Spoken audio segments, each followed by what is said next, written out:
afternoon. So I'm Alice.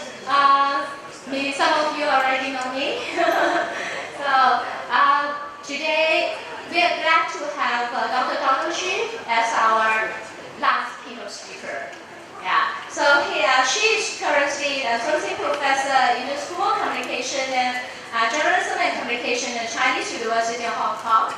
Work on research about youth media culture, gender, and media literacy.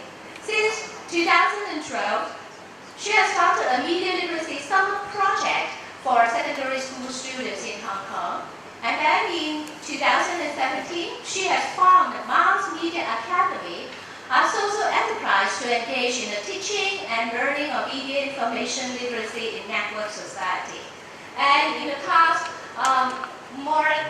I think almost 20 years, I worked together with Donna, to promote media literacy in Hong Kong. Of course, she's much younger than I.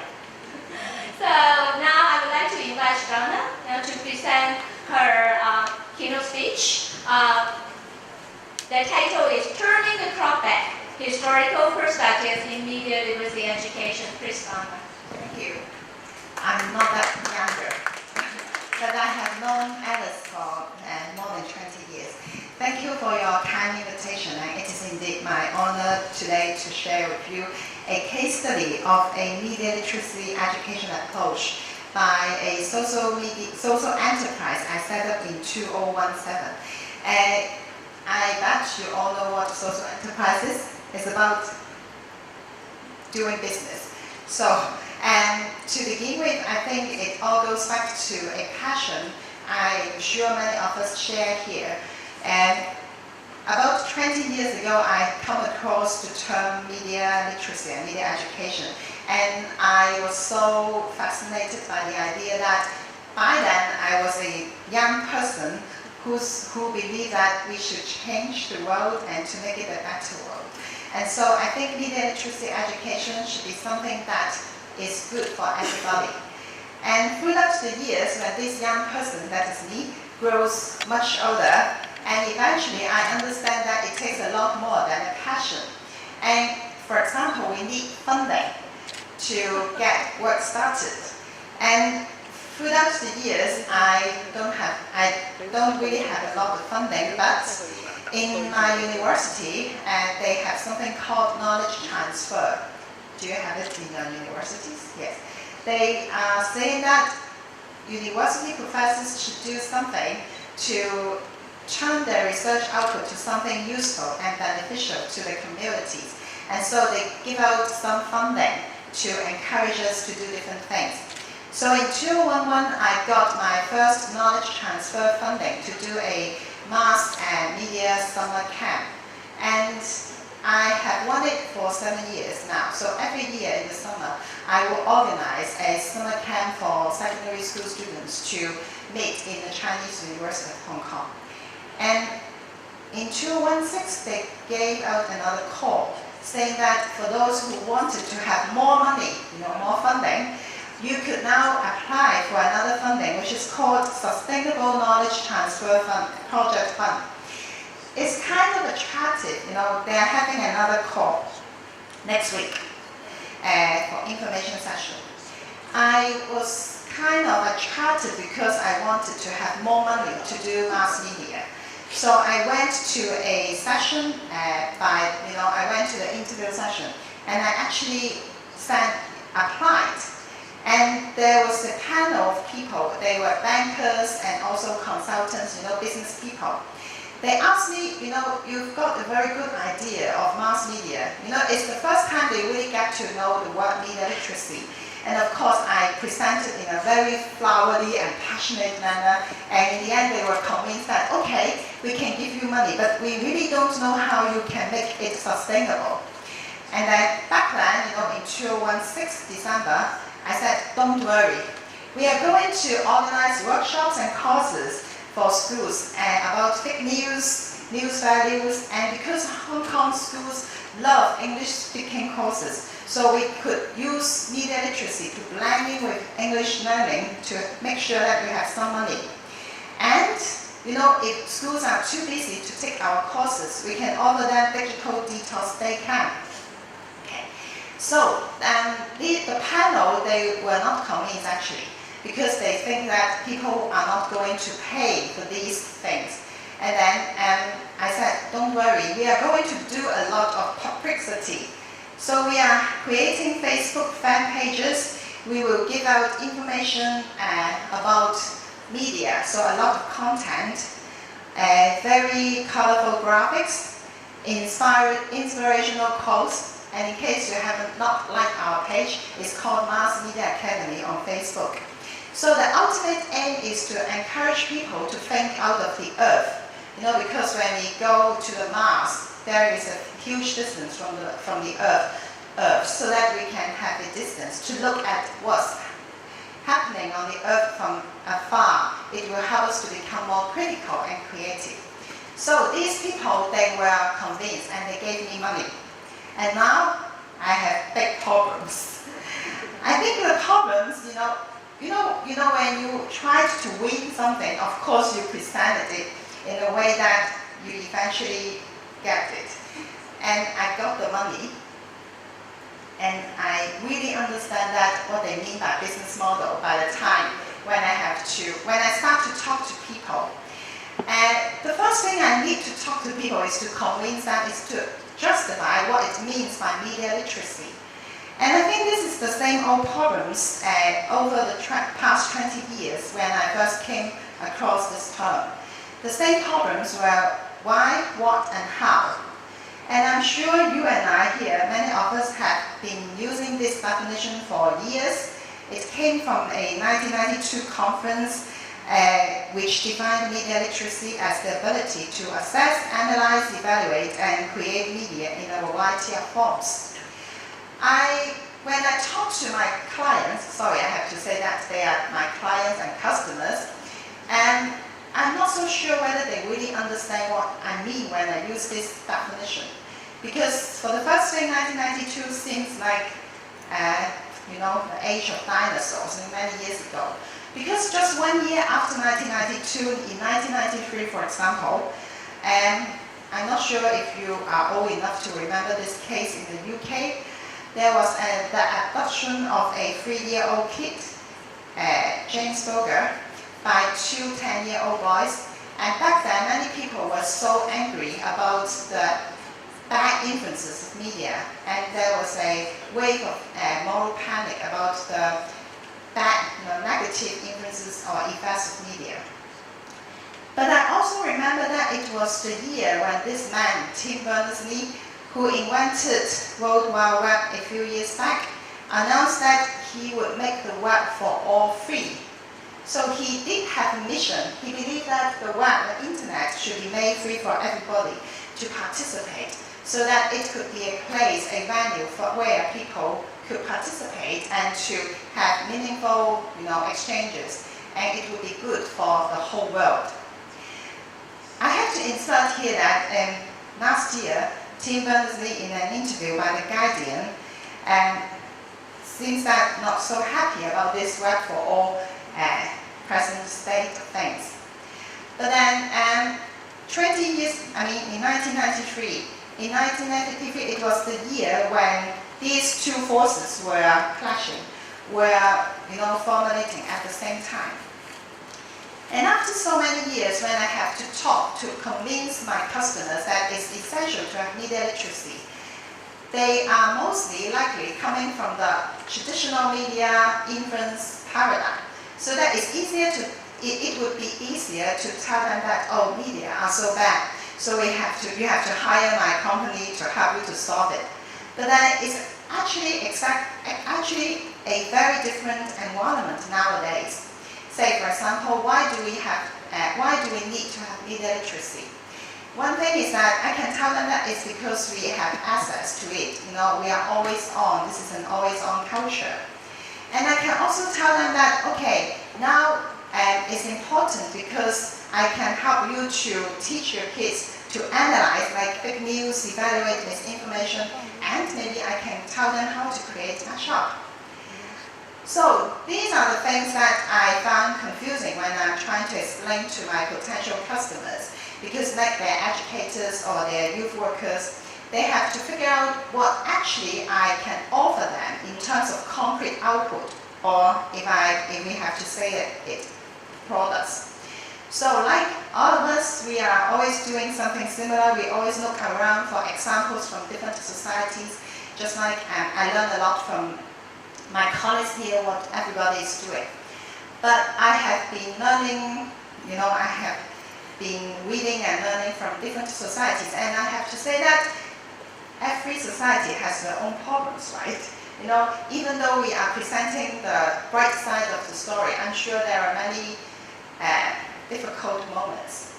For example, when I look into documents from the United Kingdom, please correct me if I'm wrong, the GCSE media studies has been undergoing some reforms in the past 2 years, and there are calls for having more knowledge-based reforms. And by saying having more knowledge-based reforms, it seems to suggest that the original curriculum is not that knowledge-based, and I'm sure it's not fair. But then this is the culture. I mean, in the UK curriculum and syllabus, I can see a lot about media representation or language. So media are taken as text or message systems. But when I read into the United States literature, especially recently, there is a revive of interest in media literacy because of the concerns about fake news, misinformation, and post-truth, all these things. Just 2 months ago, this is a new book by Prof. You have this? Yes. On civic media literacy. To me, oh, okay. Don't tell me I pronounce his name wrong. Yes. I just call him Paul. Yes. And to me, I think the case for the United States is more about citizenship and democracy. Through media literacy, we always want to achieve more democratic education and citizenship. And of course, UNESCO has been doing a lot in terms of curriculum development and also policy guidelines and articulation. And like this curriculum for teachers in 2007 is very comprehensive. But I have to admit that even I have read so many different things from different countries or even experience, I find that I still do not know how I can do media literacy for my social enterprise. Especially because the case of Hong Kong. First, in our schools, there is a very crowded curriculum. We have to teach a lot of things. And Hong Kong is, like many other Asian societies, is known to be very extent-oriented. And think about it. If we introduce media education in the formal curriculum, so we don't have it now, and if in the UK, even then have the problems of being seen as a soft option, I'm not sure what will happen to Hong Kong. It's very difficult to get a legitimate place in the existing curriculum. And speaking of civic education and democracy education, I think it's another long story.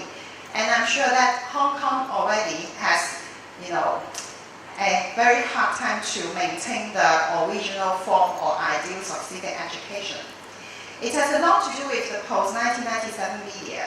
And just now we spoke a bit about it, and we are having problems in free speech, self-censorship, and like everybody else in the world, we are facing a lot of technological changes. So when I set out to find my business model, I realized that the same questions, what, why, what, and how are still there. And I need to ask people to pay for it. So I'm asking people to give me time and money. So how do I survive? Now, when I say this is a social enterprise, I need to support a staff, full-time staff and a part-time staff. So I need to pay them. The funding is enabling me to pay them, but the funding is going to expire soon. So I need to find a way that the customers or clients, they are willing to pay and they are willing to give me some time. So I really feel like a sales in the past 2 years, talking to schools and hope that they would give me money and time. So normally they don't give me money, but then they give me time. They said, okay, since this is your, this is something very new, or we are so glad that you're so passionate, but then maybe we can give you 2 hours.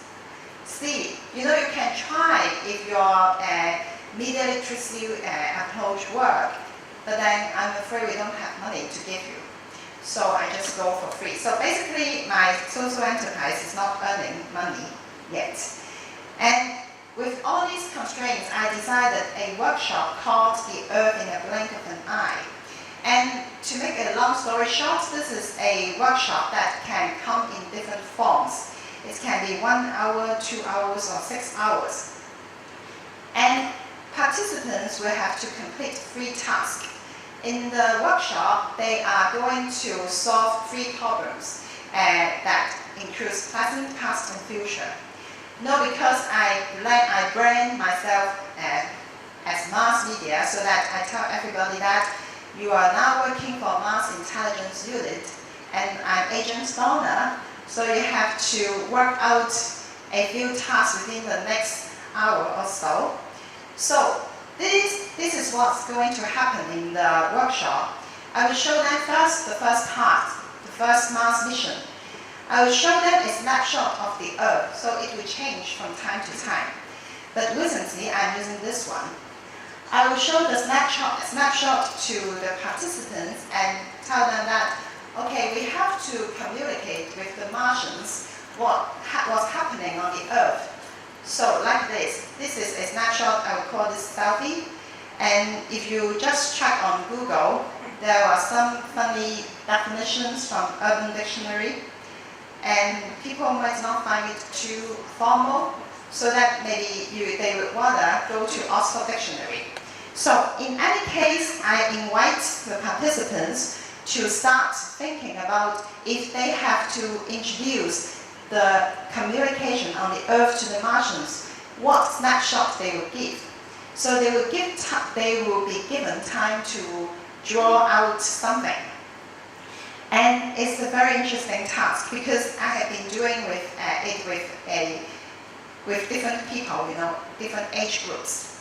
And for secondary school students in Hong Kong, many of them will come up with drawings with people in the underground, in the subway. Everybody is stopping on the train. And they are also giving me drawings with people on, eating together, and everybody looking at their phones. So this is a way to assess what they have in mind with a little task. And I asked them to also define this particular phenomenon. So moving on, we will have the second mission. And I will ask them to think, to really reflect on why on earth do Earthlings communicate these ways now? So what had happened in the past that brings us to the present? So from there, we will have a quick journey back to the past, right?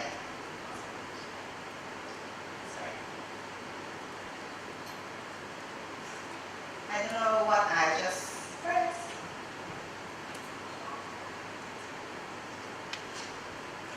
So we will go to the past, and by the past, I really mean the really distant past. We started going back to 40,000 years ago.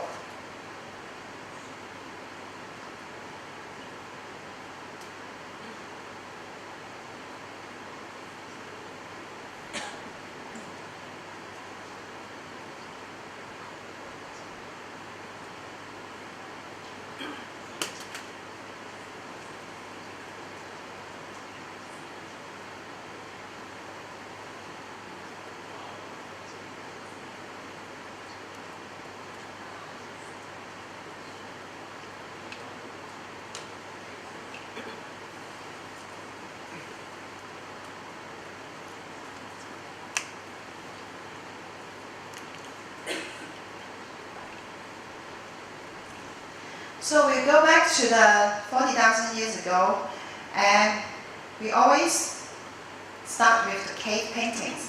And then during this part, I will ask them to get their pens and paper ready because they have to jot down all the notes, the years and the time and the major invention. So from 40,000 years ago, we would have a quick journey tour up to 2015.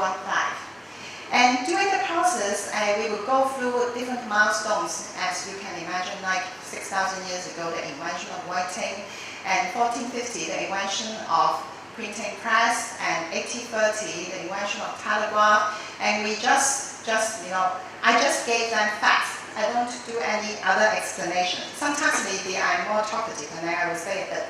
But then normally I will just give them the years and the pictures of that invention.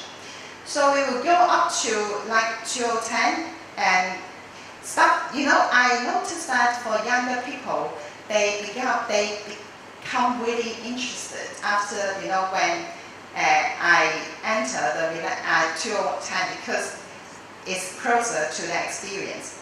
So tell them that Netflix go streaming in 2010, and in 2011 we have WeChat, Snapchat. And then in 2012,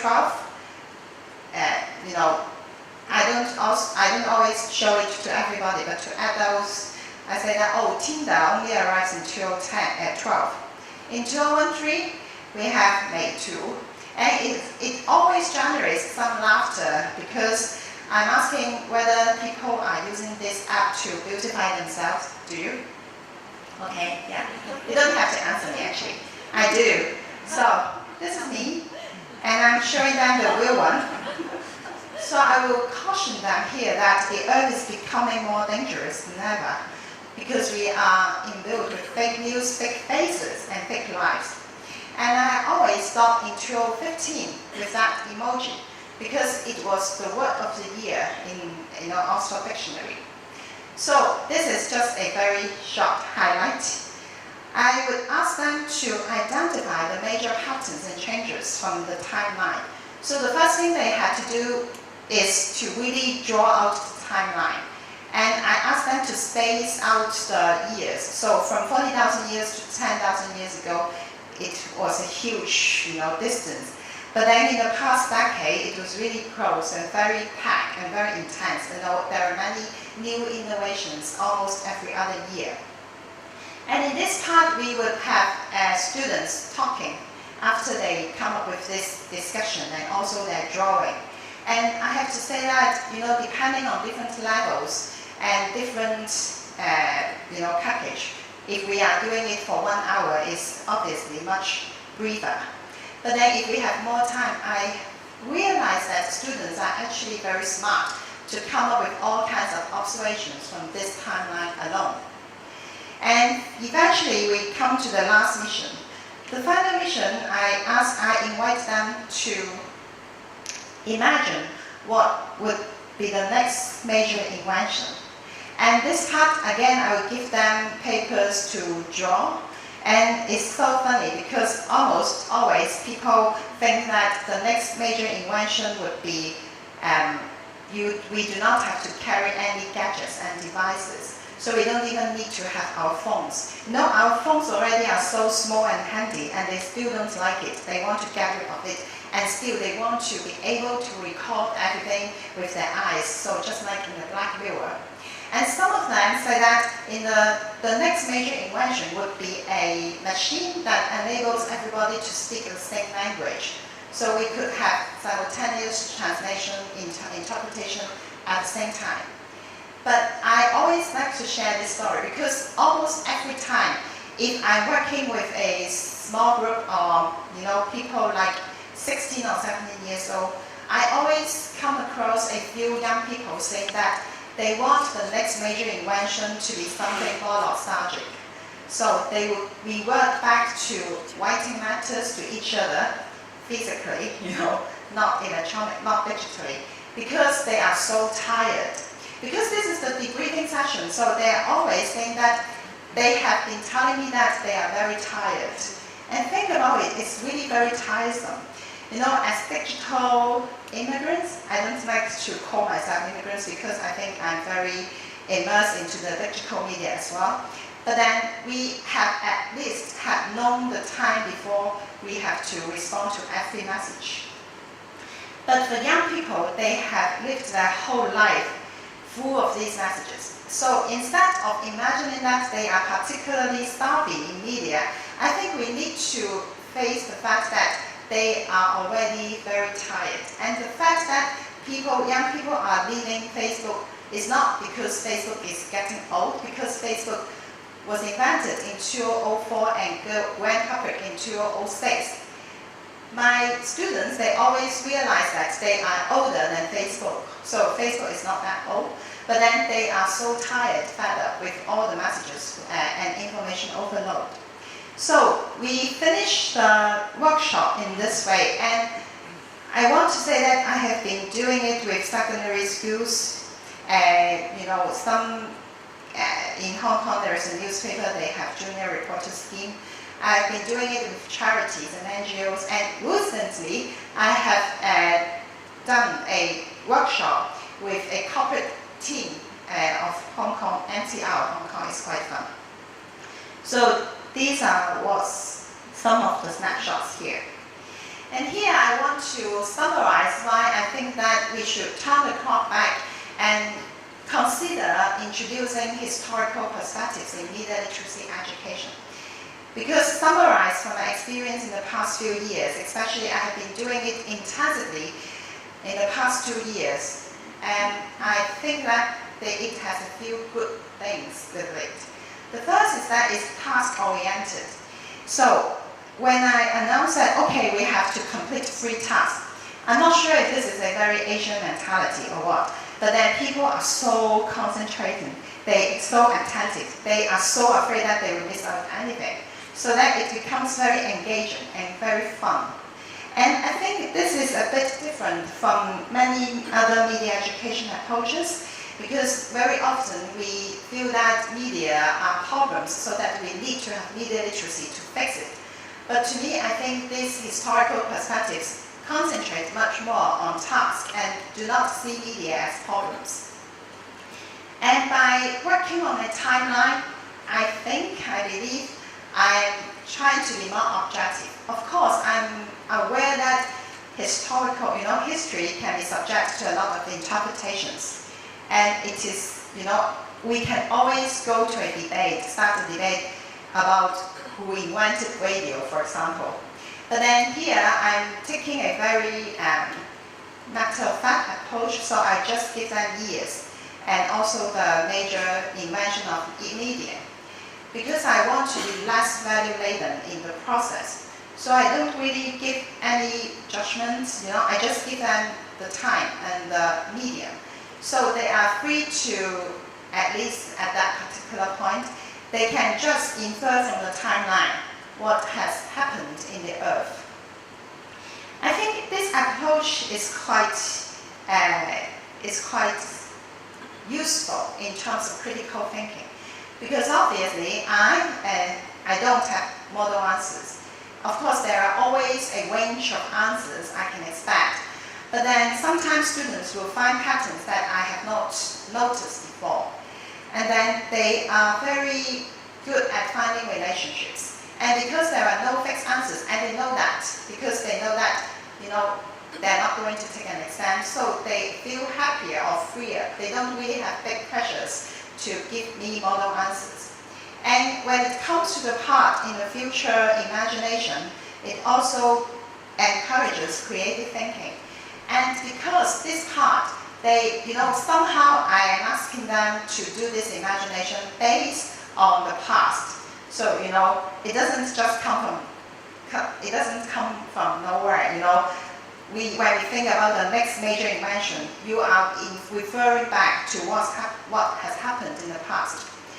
And finally, I think this is a very reflective exercise, because it helps us to frame our discussion about media inferences or internet risk or things like this in our debriefing session. So in my debriefing session, after they share with me what they observe, I always give some concluding remarks, which I will caution them again that these are not model answers, of course. But then I will bring their attention to the fact that many communication technologies have been invented to overcome barriers in time, space, and memory. For example, writing. The invention of writing enabled people to pass on ideas even when they die. So before writing was invented, our ideas and thoughts perish with our bodies. So when people die, everything vanished. But the invention of writing was so great because it enabled us to stand the test of time. And so this is an invention that is overcoming barrier in time. And of course, it helps us to overcome barriers in space. Like the invention of telegraph enabled people to get wired in different destinations. And finally, I think we have to be aware that we are now achieving a kind of perfect memory with the many inventions. Because like our smartphones are recording, all the locations we've been to or our chat history. And I think this is really something that is new. Of course, the invention of many communication technologies has been to record our images, our voices, many things. But now we are having these devices very handy, and so we are in a state that we can recall any memory so easily. So with this discussion, I would discuss with the students about the concept of literacy here, about the oral culture, print culture, audiovisual culture, and multimedia. And if we have more time, we might have some little additional session about how we can use these ideas to think about the emergence and the spread of fake news or social media or internet addiction. And of course, if we still have more time, we can also talk about technological determinism with this approach, especially with more older students, university students. So this is what we convince schools to let us to do, because to them it's only 2 hours and it doesn't cost them a lot of time. And it seems to be fun and it's very broad. It doesn't touch on democracy or citizenship education yet, but then it seems to be quite broad.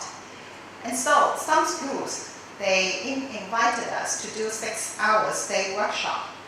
And in these 6 hours day workshop, you must be wondering what we can do in the 6 hours. It's not that long. In the morning, we do a very relaxed session with the earth in a blink of an eye, with the present, past, and future. And then we have a session on mindful eating. So we will, the message is that if we are so tired about the media, so what can we do if we get detox? So in the detox camp, in the very beginning, they will all surrender their telephones, their smartphones. So we have a ceremony to say goodbye to our phones, and they all put the phones in an envelope, and we just lock them away. So during the 6 hours, they don't have the phones. And so we are trying to convince everybody that we can, be more mindful in whatever we do. So we will have our lunch as mindful eating, and then we invite experts, not me. And of course, I do a lot of meditation, but I'm not confident enough to lead mindfulness training. And this is what happened in some schools. And I have to say that it is so cool to see students being so calm and quiet, and they like the experience. Because it's not just about what we do with media. It's also about what we can do without media. And I think media literacy is not just about looking at media as problems, but looking at media as an environment that we can, have fun and enjoy. At the same time, we can lock it away from our lives from time to time.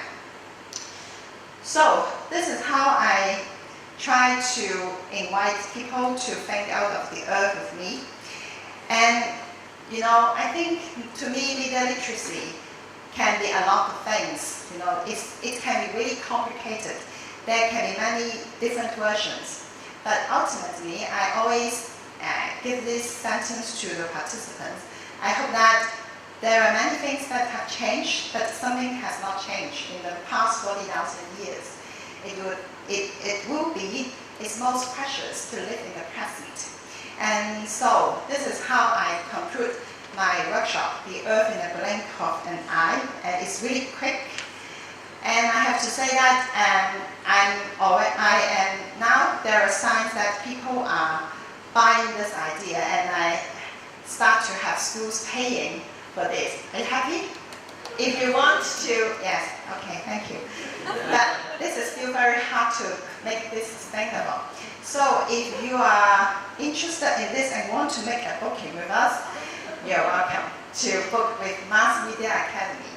This is really a very difficult story, and this is not a success story, but throughout the process, I have had the luxury to really experience getting my hands dirty and not researching about media literacy, but really to come up with a thing that some people will pay for it.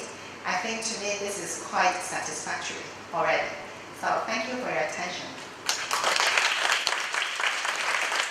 Thank you very much, Donna, for sharing his Mass Media Academy with us. And so I would like to invite questions from the floor.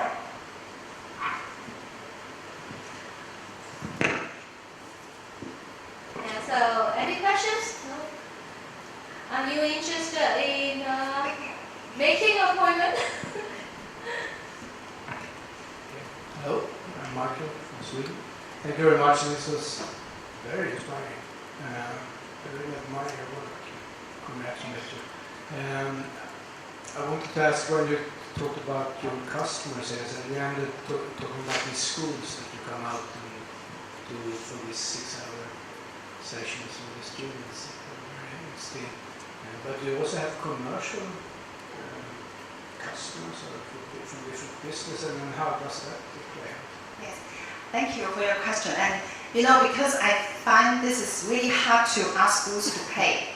Hong Kong schools are actually very rich. They have a lot of resources, but then they are very careful. They will use money for information technology workshops or language, but then they think that media literacy is not something they want to buy.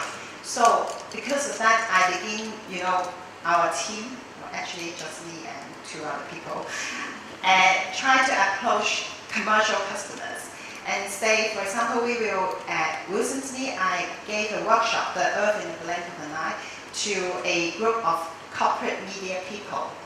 So they are specialized in social media and branding in the Hong Kong MTR in Hong Kong. You have been traveling with it, and they, of course, they have had a lot of previous training in media training.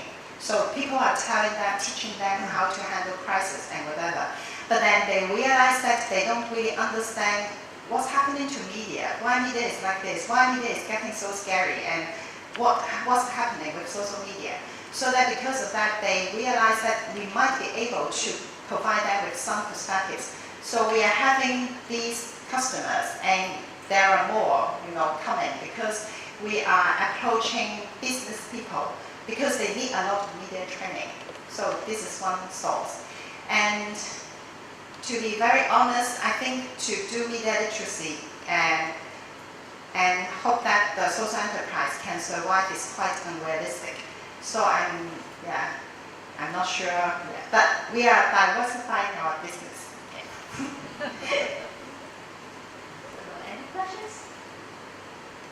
So maybe I ask one question for Donna.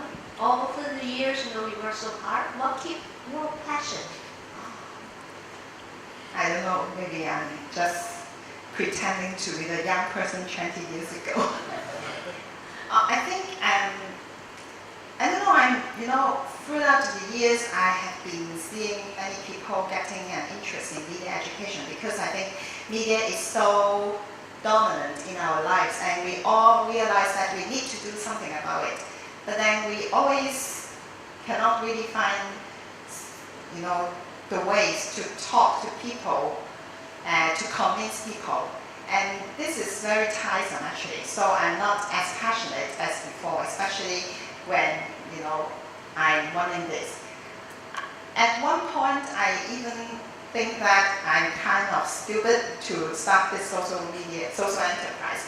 And I really think that the panel of business people who interviewed me 2 years ago, they were really very insightful.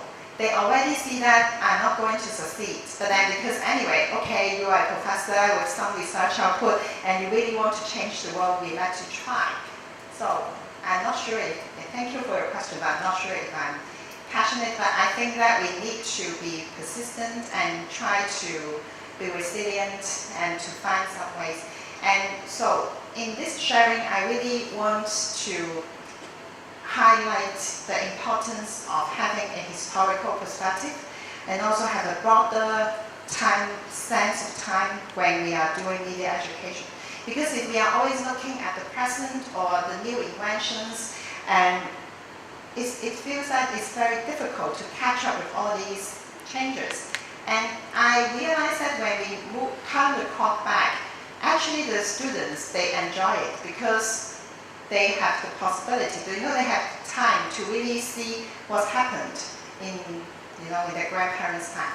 And whenever I said that, okay, television was invented 60 years ago, and then they were like really they didn't look at anything special at first, but then I said, think about your grandparents. So when your grandparents, when they were teenagers, television was invented. So television was the new media. So they could get a sense of time that television was really relatively a new medium. It's not so old because they think that this is something old. And in my new version of PowerPoint, I inserted VHS. Do you know what VHS is? Don't pretend. VHS. Okay, yeah. Because VHS was invented 35 years ago. And when I work with young kids, they really don't know what VHS is. So 35 years ago, something that should be quite near is already forgotten by the new generation. So with all these things, I have the sense that it's really funny. It still appeals to me. So maybe this is how I maintain my enthusiastic. Yeah. Will you share the most,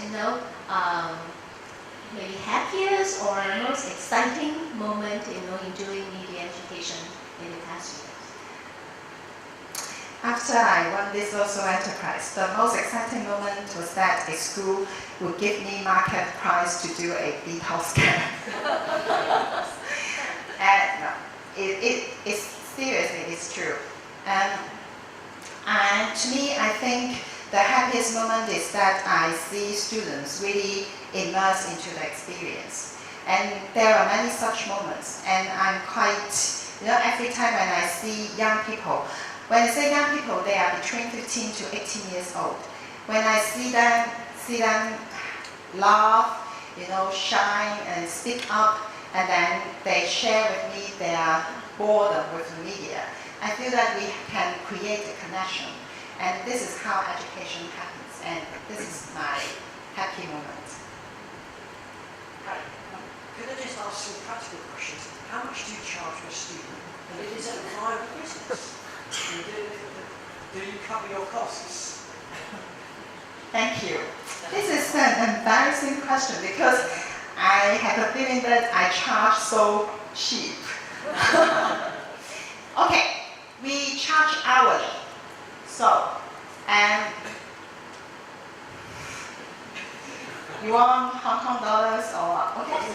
Convert it to sterling for me if you want. We charge, the standard rate is 1,500 Hong Kong dollars per hour. But then I have to tell you that I couldn't, I can't get it with schools. So in one case, the school they requested us to do 3 hours. And then they gave us $500. I kind of angry that time because I would rather not take the money. But that is not for me because I'm not getting any money anyway. So if you ask if it covers the cost, it's not, because every time I go to give a talk, I don't, I have to drive there. I have to use my time and I'm not paid. And the schools are not paying it. But for the digital detox camp, we charge per hat 200 Hong Kong dollars for student. It's very cheap. And still, schools are hesitant to pay that. I feel that Karen is smiling. Do you think that is very cheap? Do you want to book me?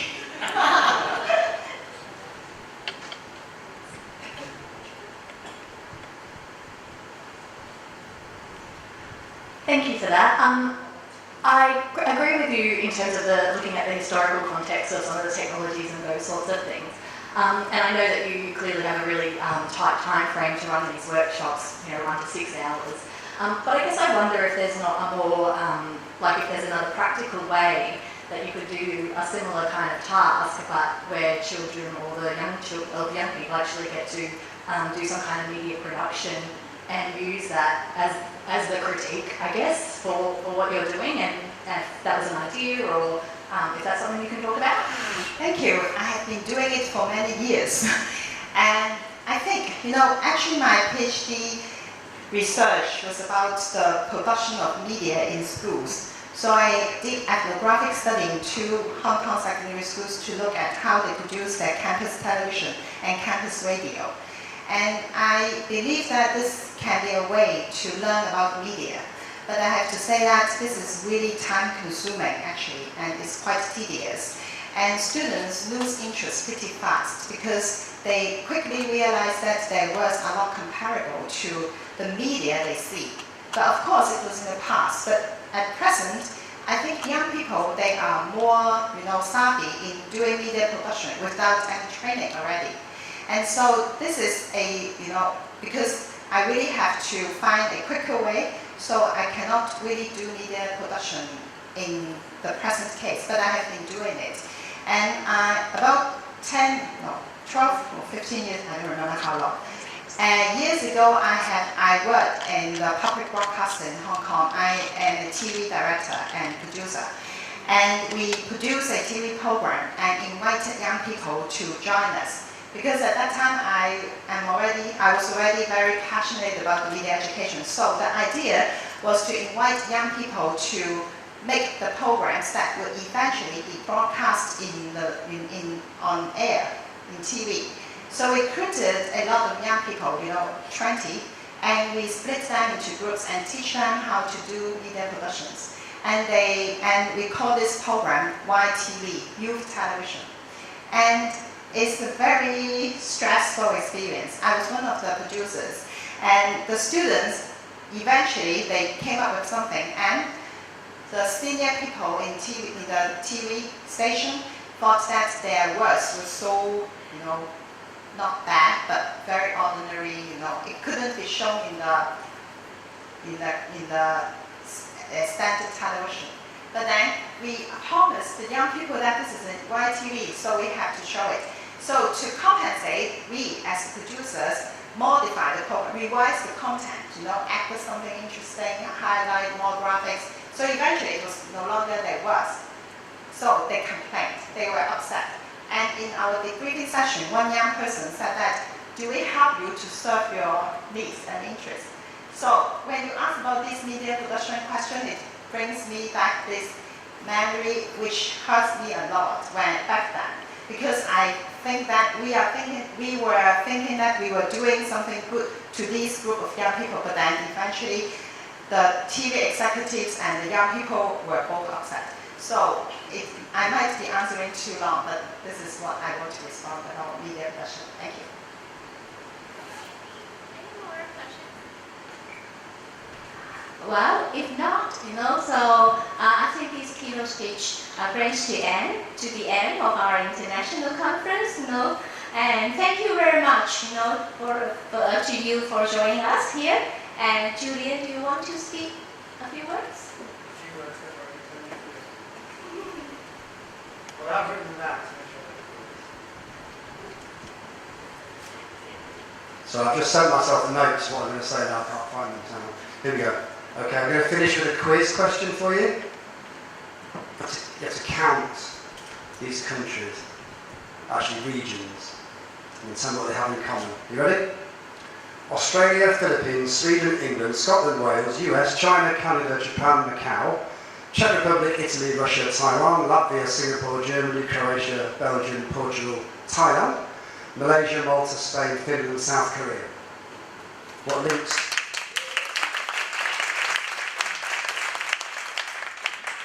what links those countries? All represented here, which is, that was the moment when I thought I'd get a round of applause, but you've surely done. So thank you everybody for coming here from those countries. That is quite impressive. We do normally have a good international mix, but nothing ever quite on that scale. I think I just want to say a few things very quickly, you'd be relieved to know. What I think is also a real strength is that we have at this conference every time some quite competing approaches, and sometimes even conflicting approaches to the work we do. But it's never unpleasant or combative, and people always treat each other with respect and kindness. And so it's fine that we can have the UNESCO competence framework at the start of the day, and then we can have the guys from DARE talking about very different, more visual, dynamic conceptual literacies on the same day.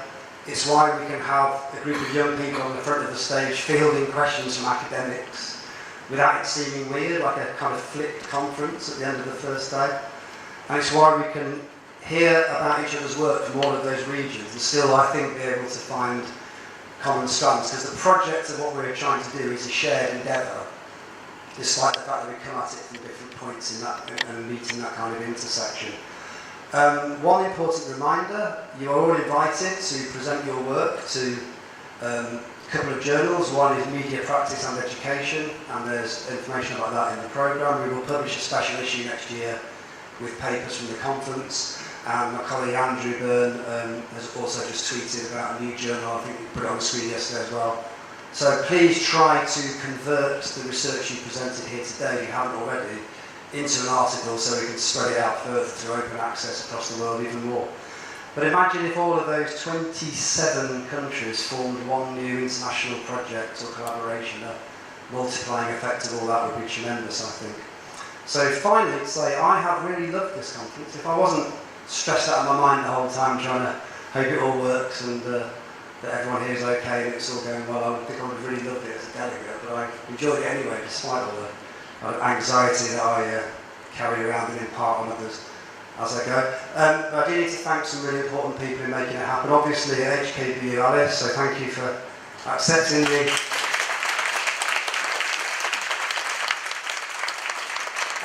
challenge and driving it forward. It's been really easy for us to run this conference here because Alice has been so fantastic and dynamic. But also, of course, the team, Stephanie, Bobo and Melody, I don't know if they're in the room. Yeah. Hello. So you guys have been absolutely amazing. I mean, genuinely, we couldn't have asked for anything more. There's been nothing, no stone has been unturned. You've been incredibly responsive. It's been fantastic, so thank you so much. At Bournemouth, there's Lokesh Sivakumar, who can't be here, but he looks after all the changes to the programme, and the changes to the programme, and the changes to the programme, and the changes to the programme. And every day, and every morning, and every night for a long time. So we know there are a few glitches, we know a couple of people didn't get as much time as they wanted, and we're sorry, but believe me, it was a job. So we've got that done, and that's down to Lokesh, who's not here, and also Laura Hampshire, who's amazing at Bournemouth University, who can't be here.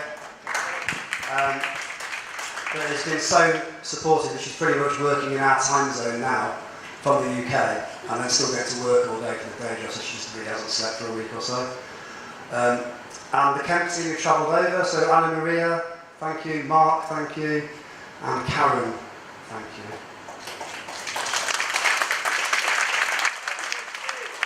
My Keta I've already thanked, but thank you again for MES, and don't think there's anybody that I've left out. I absolutely have to thank. We will be back in the UK next year, which right now feels quite depressing, but there you go. And then we'll be making an announcement in the next few weeks about where that's going to be, and then there'll be the call for papers, and then there'll be the website. No rest for the wicked, but watch this space. MES 2019 will soon be announced. Enjoy the rest of your time in Hong Kong. Thanks again to Alice, everyone, and goodbye.